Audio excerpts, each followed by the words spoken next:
को, जिसमें मैं आज आपको बताऊंगा कि प्रधानमंत्री ने जो अपने देश के नाम 9वें संबोधन किए उसके तात्पर्य क्या थे, उसी विषय में बताऊंगा। आपने यदि हमारे चैनल समाचार विश्लेषण साइट को अभी तक सब्सक्राइब नहीं किया होगा, सब्सक्राइब कर लें, लाइक और शेयर भी करें। दोस्तों, आपने देखा होगा कि प्रधानमंत्री ने 9वें संबोधन में कुछ महत्वपूर्ण बातें कही। वे बातें जो हैं वैक्सीनेशन को लेकर के है, और दूसरी बातें हैं कि जो नवंबर तक जो है सो खाते हैं उसमें सभी को फ्री अनाज मिलेगा।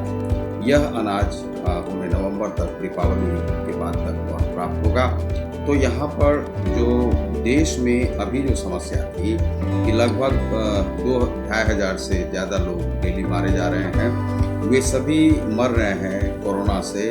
और काफ़ी अस्पतालों में इस प्रकार की खबर आ रही है कि वहाँ पर जो 22 लोगों को मार दिया गया है वह आगरा के ही हॉस्पिटल हैं। आगरा के हॉस्पिटल में यदि इस प्रकार की कार्रवाई, ऐसे अनेक सारे हॉस्पिटल हैं, बनारस के भी कुछ अस्पताल हैं जहाँ पर कि लोगों से ठगी की गई है पैसे के नाम पर। वह पेशेंट यदि मर भी गया है तो उसके नाम पर 3-3, 4-4 दिन का वेंटिलेटर का खर्चा लिया गया है, अन्य खर्चे, और रेमडेसिविर जो है सो इंजेक्शन लगाया भी नहीं गया, और पैसे जो है सो उनसे लिए गए हैं 40-40 हज़ार, 45 हज़ार के एक इंजेक्शन की कीमत के हिसाब से।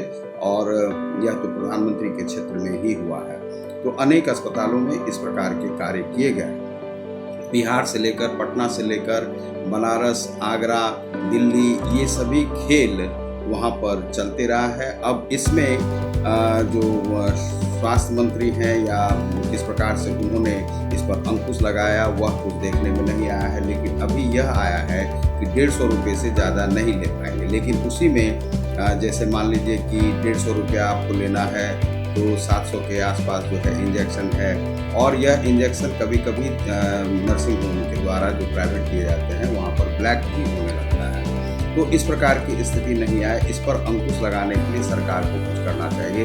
1400 रुपये का इंजेक्शन जो है मिलेगा। वैसे प्राइवेट में देना कोई बुरी बात नहीं है, प्राइवेट में दिया जाए, लेकिन उसका ब्लैक नहीं। और इस प्रकार से यदि कोरोना काल में कुछ लोगों को अस्पतालों में इस प्रकार से शोषण किया गया है कुछ लोगों का, तो उस पर जरूर ही कार्रवाई करनी चाहिए। उनके अकाउंट को खंगाला जाना चाहिए, ईडी इस पर कार्य करे।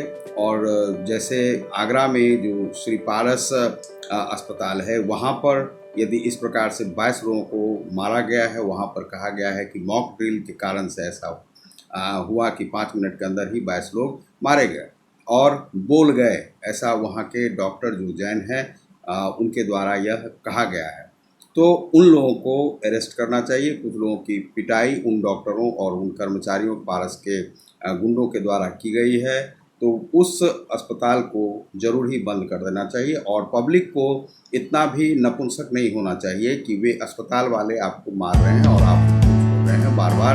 कितने लोगों को जो मारने के जेनोसाइड करने वाले जो अस्पताल है, उन अस्पतालों को पूरी तरह से पब्लिक जो है चलने नहीं दे उन स्थानों पर, और उसे जो है पूरी तरह से तहस-नहस कर देना चाहिए या पब्लिक को करना चाहिए। लेकिन पब्लिक यदि सोती रहेगी तो इस प्रकार से ऐसे ही अस्पताल चलते रहेंगे, और सरकार को इस पर जो है बहुत बड़ा एक्शन लेना चाहिए। वह एक व्यक्ति को जो बोलने वाला था उसकी पिटाई वहाँ पर की जा रही थी। तो प्रधानमंत्री के यहाँ पर जो हैं, तो प्रधानमंत्री ने इस कोरोना काल में यह दिखाया कि जो चीन का एक राजनीतिक पक्ष है कि चीनी में जब राजनीति की जाती है तो पब्लिक रोती रहती है, गाती रहती है और चिल्लाती रहती है, और कुछ मांग उसके रहते हैं, लेकिन उस मांग की आपूर्ति नहीं की जाती है, और यह वहाँ पर मौन राजनीति कहा जाता है और उस पर ध्यान ही नहीं दिया जाता है पब्लिक। इसी प्रकार का जो शासन था कुछ समय भारत में भी नरसिंह राव ने चलाया था, तो इसीलिए उन्हें भी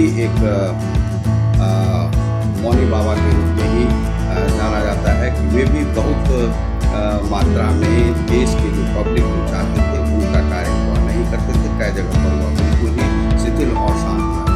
वहाँ के शासन व्यवस्था में, चीन में ऐसा है कि पब्लिक रोती रहे, गाती रहे, उस पर कोई ध्यान शासक को नहीं देना है। इससे क्या होता है कि देश में बार बार जो मांग उठने वाली वह मांग नहीं उठती है और वह शांत होकर बैठ जाता है। इसी प्रकार से नरेंद्र मोदी ने इस समय में 6 माह में यह किया है कि यहाँ पर जो कार्य होने चाहिए थे वह नहीं हुआ, लेकिन कुछ शासन और जो संगठन है उनके द्वारा दबाव डाले जाने पर वह जो संबोधन करने के लिए 9वें संबोधन के लिए आए और उन्होंने यह बात कही कि वैक्सीनेशन जो है अब राज्य सरकार उसका इंतज़ाम नहीं करेगी, सरकार ही उसका इंतज़ाम करेगी। 25% जो वैक्सीन है वह प्राइवेट संस्थानों को दे दिया जाएगा और दूसरा कि 150 रुपये ही वह इंजेक्शन पर अपना सर्विस चार्ज ले पाएंगे और नवंबर तक वह दिया जाएगा। इसमें बहुत बातें जो करनी चाहिए थी उन्होंने नहीं किया और इस पर यह बार बार अब यह हो रहा है कि सरकार को निर्देश दिए जाते हैं सुप्रीम कोर्ट के द्वारा, इलाहाबाद कोर्ट के द्वारा, तब वह जागती है। इस प्रकार की स्थिति उत्तर प्रदेश में भी आई और हर जगह पर यह आ रही है।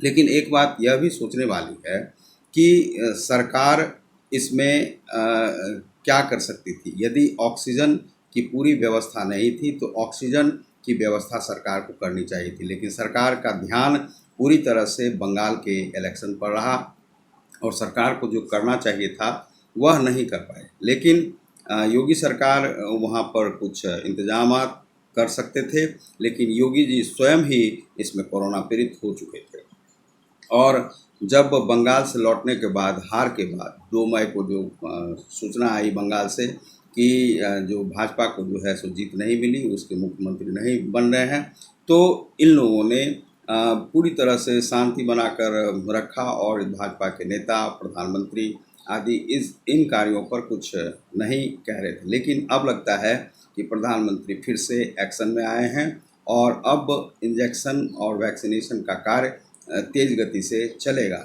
वह 21 जून से ऐसा होगा और दिसंबर तक कहा जा रहा है कि लगभग 94 करोड़ और इंजेक्शन आ जाएंगे, जिससे कि अन्य लोगों को वह इंजेक्शन प्राप्त हो जाएगा। इसी विषय में मैं आज आपको कहना चाह रहा था, प्रधानमंत्री को चाहिए कि हमेशा एक्टिव रहें और पूरी तरह से देश के साथ रहें।